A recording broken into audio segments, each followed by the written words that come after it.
Good evening. Glad to be here. I wanted to start by just thanking our wonderful art instructor, Anna Lampanero. Each year it's great when the principals present. They're surrounded by their students' work, so hopefully you have a chance to take a peek around and see some of the great work from our students, and I'd like to thank Anna for that. I'd also like to thank the board for a wonderful visit on Thursday. It was great having you. As I shared with the staff, board members, you are volunteering and you visit all 9 buildings early in the morning, and it's just wonderful for our staff to have a chance to speak with you and for you to have a chance to speak with them. So thanks for your dedication coming out and visiting us. So tonight I'd like to focus on 3 areas. I want to talk about our work with professional learning communities, our new 6-day schedule, and then some work that we've done with social emotional learning. Our Superintendent's Conference Day in October afforded us the opportunity to get on the same page with our professional learning community work. 2 years ago, we had some staff members who participated in a PLC hybrid event, and that was wonderful work. A lot of our mission, vision, and values work came as a result of that. Last year, we had several members from Jeff Road and across the district attend the RTI conference in Syracuse, which was great. But that left a large number of our staff without that training. So having that time together from our SRPs, educational assistants, teachers, all of us were able to meet and have a clear common understanding of the importance and the foundational pieces of our PLC work. And a lot of that involved, what does it mean to be a team and a high-performing team? And it talks about working interdependently. That means I can only achieve when our team achieves. Having a common goal, and members were mutually accountable. We are accountable to one another. And the 4 PLC questions that drive our work are listed here. The first question centers on essential standards. So what do we want our students to know? If we try to teach all of our standards, we'd need a 400-day school year, I think. That's impossible. So we have to call that down and we have to get to the essentials. What are the areas that are so critical in ELA and math that if students don't have those, that they won't survive the next year? So we have to really get clear about what's essential for our kids. And then question 2 centers on our assessments. Once we know it's essential, how do we know that students have met that? Once we have the assessments outlined, questions 3 and 4 talk about RTI, response to intervention, or responsive tiered instruction. And then we can talk about what we can do to help students who are not proficient, or what we can do to help students who already know it. So it was decided at Jeff Road that our focus for PLCs would be on mathematics. That was a logical choice because math, it's just easier to come to consensus regarding math standards across grade levels and within grade levels. And really we wanted to focus as much on the process as much as the product. So the process of the PLC work, having the time together, those collaborative discussions.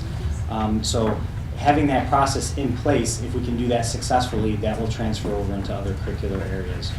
So some resources that we use, obviously the New York State standards, our curriculum located in New York Learns, and then this is an example of the Coherence Map from Achieve the Core, which is a very useful resource. With a Coherence Map, we can look at any one standard and we can look across the grade level and see how dependent that standard is in supporting other standards. And then that's available kindergarten through 8th grade, so we can look at those relationships among multiple grade levels. So we can see major clusters, and this has been a valuable tool in our work this year. So our PLCs in practice at Jeff Road, one big issue is time. When do we have the time to do this important work? And we at ILT decided that our staff meetings were largely, almost entirely devoted to PLC work. So staff meetings are not me standing up giving a bunch of information to teachers. A lot of that is now distributed through emails. This time now, so tomorrow we have a staff meeting and our teachers will be working in collaborative teams answering those 4 PLC questions. Communicating vertically, so once they're able to have those questions answered, they're checking with the grade level below and above to make sure that there's alignment. And grade levels are in different places, and that's to be expected, and that happens for a variety of reasons. One good example is I have 2 grade levels where I have teachers that are out on medical leave, so those teams aren't as cohesive yet. They're still doing the work, but it's different than when you have all of your team members together. And ILT is our vetting process group that helps keep things connected across grade levels. Next, I'd like to talk about our 6-day schedule. That's new, that's been a big change this year, and we've seen some strengths in that area with implementing the 6-day schedule. We have much more consistency with 40 minutes for almost every special. That's been significant when you're creating a master schedule. Having 40-minute allotments just makes it easier to plug those in. No one special area, art, music, PE, library, no one area is negatively affected by a certain day of the week. I gave the example last year. I think if you had art class in November, you only had 2 art classes for the whole month. So that's a negative impact. The daily common planning time, we have that every single day for 1st through 5th grade. Kindergarten has it on several days over the 6-day cycle. And then we have set RTI blocks every single day for each grade level, as well as kindergarten. Within any new schedule, and there are some challenges, things that we're working through. Certain grade levels, they have more time to meet, and that's simply a result of certain things like intermediate grades. They have a science class, so every other day in a 6-day cycle, they have an extra special. So with that, they have time to do their planning, and then they also have time to meet, and it's not as impactful for them. Our RTI blocks are wonderful, and it's great to have those, but until we answer those last 2 PLC questions, those will not be fully developed, so that will still be forthcoming. And one of the areas I think that the RTI blocks really does a great job with is students who have, say, reading support. They don't have to be worried about being pulled out of core instruction in order to receive that support. However, there are some students, it's a small number, but there are some students who have multiple interventions, so they could have speech, OT, PT, reading. So it's impossible to make sure that everything is accomplished during that 40-minute time slot. Lastly, I'd like to focus in on our social emotional learning work. And our committee had some adjustments this year. Just as a group, we had some parents who moved out of the district. We had some parents that graduated up to middle school. So we've had a little bit of shifting in that body. So it's been taking time to recenter and revisiting our work and our focus from last year, which involved increasing student voice and choice, reducing social exclusion, and then looking for opportunities for school-wide celebrations. The first thing I had to do was look at just updating some of our things like our board on the website, making sure that that was updated. It used to say, instilling in all a love of self, neighbor, and learning. That was a motto that was around for over 25 years. So looking at our mission, vision, and values, taking a sample of our mission statement and consolidating that, we've called that down to being our best, doing our best, and making a difference in the lives of others. So being our best talks about who we are as people, how we treat each other. Doing our best speaks to keeping up with our academics and staying with our work, and then making a difference in the lives of others, the things that we can do to positively impact the world around us. So updating our website, sharing this information with our staff, our PTSA, and then we're also updating, we have a main mural in our lobby, so with the help of our art teacher and our students, that will be updated as well. We just ordered the supplies for that. In the early part of spring, when I presented to the board last year, I talked about the fact that we were having our first ever International Day. In May, we had our International Day, and it was such a significant success. I thought it was definitely worthy of highlighting at this meeting. So this involved a year-long partnership with our PTSA. We had over 25 countries represented, and most of these countries were represented by parents or family members. And it was wonderful to see families share their culture and family history with our students. They brought in so many of their personal family artifacts, some that were very delicate, very expensive, very fragile.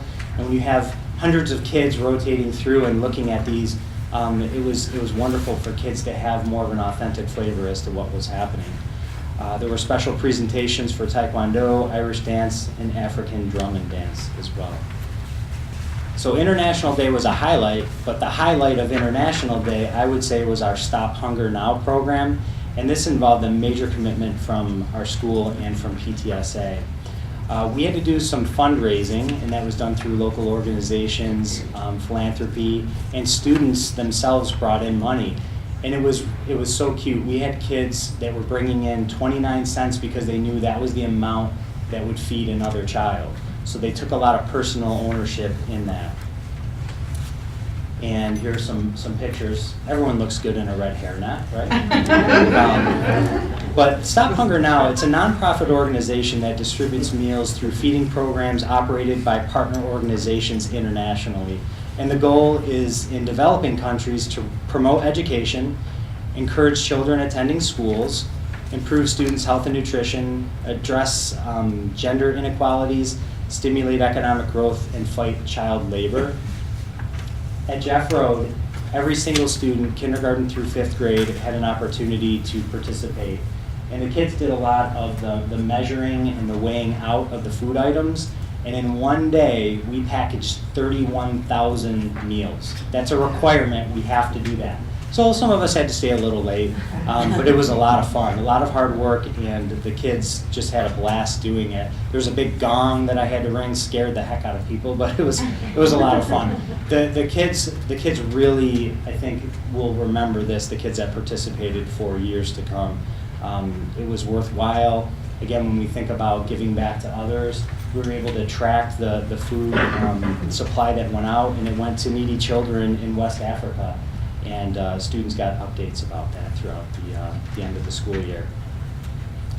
This year, a big event for us is always In-Gathering, and that's 4 days leading up to the Thanksgiving break, and students bring in food items, and they set a goal through our student council. This year, we ran into a little bit of a problem because we had the snow day, which was great, but it was one less day to bring in food items.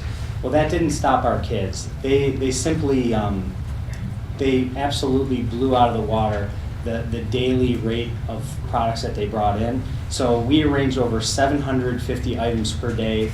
Our goal was 2,000, and we absolutely crushed that. 2,260 items were brought in for the Pittsford food cupboard. And that was a record for us. And again, the snow day didn't stop us. So proud of our kids. And you can see, I know the picture's a little small, but this was just the last day, the number of food items that were just all over the floor, and we had arranged to bring those to the Pittsford food cupboard. We have a big celebration. We had a wacky day that the kids had a chance to celebrate. But that sense of giving back to their own community, I think, is extremely important. We also developed a relationship with the Highlands, Pittsford. Last year, a picture here is our 2nd graders, and they do a 2nd grade play every year. And last year, their play was Go Be Awesome. And they went down and visited the Highlands, and they gave their presentation or their skit for the residents. And it was so successful that Meg Rubiano from the Highlands contacted me over the summer, and she talked about other ways that we can collaborate and work together. So we looked at some things that we're going to be doing this year. We have a pen pal program with 3rd graders, some authentic writing. We have reading buddies, so 2nd graders are actually going to go to the Highlands with a book, and they're going to read with the residents.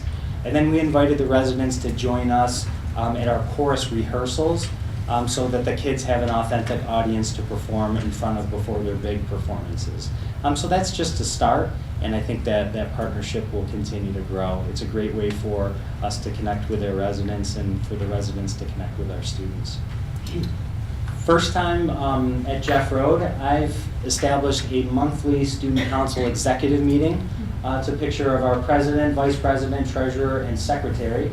And I wanted to instill a greater sense of just accountability that student council represents all students.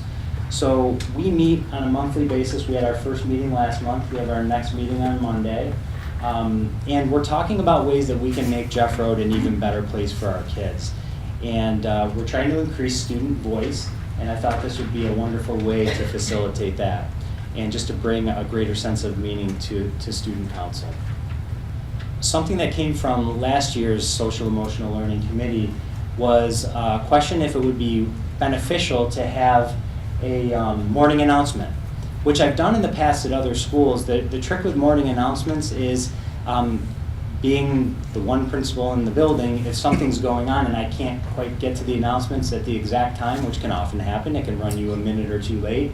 If you add those up over the courses of days, you're missing possibly hours of instruction. So we came up with a different idea, and on Mondays and Fridays, I do a little video message to our students. It's a short video. I share good news, areas of focus, maybe an inspirational message, and some helpful tips. But it allows for students and teachers to have some flexibility in when they're going to view that. Some of our specials start immediately at the beginning of the day. So after they come back from special, they can run the message and listen to it. And the kids they're hysterical. They think I'm live. So when I say, bye guys, they say goodbye to me, talking to the screen. But it's been pretty impactful. Cute story from our OT at school. She was working with a student and he was just doing a really great job, and she was commending him on the work that he was doing. And he said, yeah, I'm doing that morning message Mr. Clark thing, really trying my best and putting in my best effort. So it's great to hear from staff that the kids are listening and they're taking that on.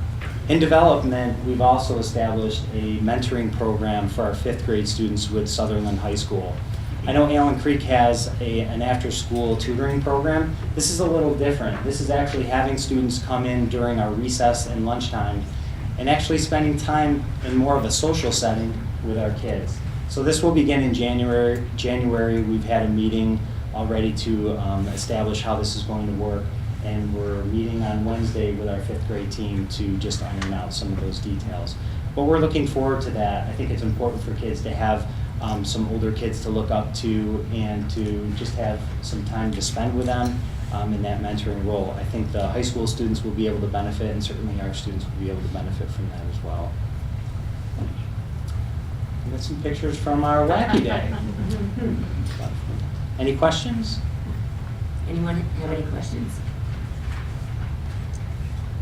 Yeah, just in keeping with the PLC question too, how will you know where they learn it? I was just wondering how, in the daily plan, the common planning time, how is that manifesting itself in the building with teams working together among the staff? So the question is the planning time during the day? Right. The common planning time is part of the 6-period schedule. At different grade levels, I think it's a little easier. So primary, it's more challenging. They have the set time together, but if that's their only special of the day, by the time they maybe call back a parent, or by the time they've done some of the planning for the next day, they don't have quite as much time. Versus the intermediate, they might have 2 specials in one day. They'll have their common block, which they'll actually spend time together working through the PLC questions, looking at assessments. A great example, 3rd grade has been able to do that pretty effectively. So they've answered basically the first 2 PLC questions, and what they'll do is they'll have their mini assessments. They'll have that for each child, and they'll sit together and they'll say, okay, how did your students do compared to my students? And then they'll look at trends, and those are great conversations. If I'm with a group of teachers and I notice that a certain teacher has really done a much better job in teaching a certain concept, then I can either tap into that, or during the RTI block, we could actually regroup and share kids, and maybe that teacher can work with them on that concept. So it's developing, but it's definitely easier for our intermediate versus our primary. Sounds good. Anyone else? Thank you, Shawn. It's always a pleasure to be at your school, and it's a great group of people, and we really enjoy it. Thanks. Thank you. Hope everyone has a great holiday.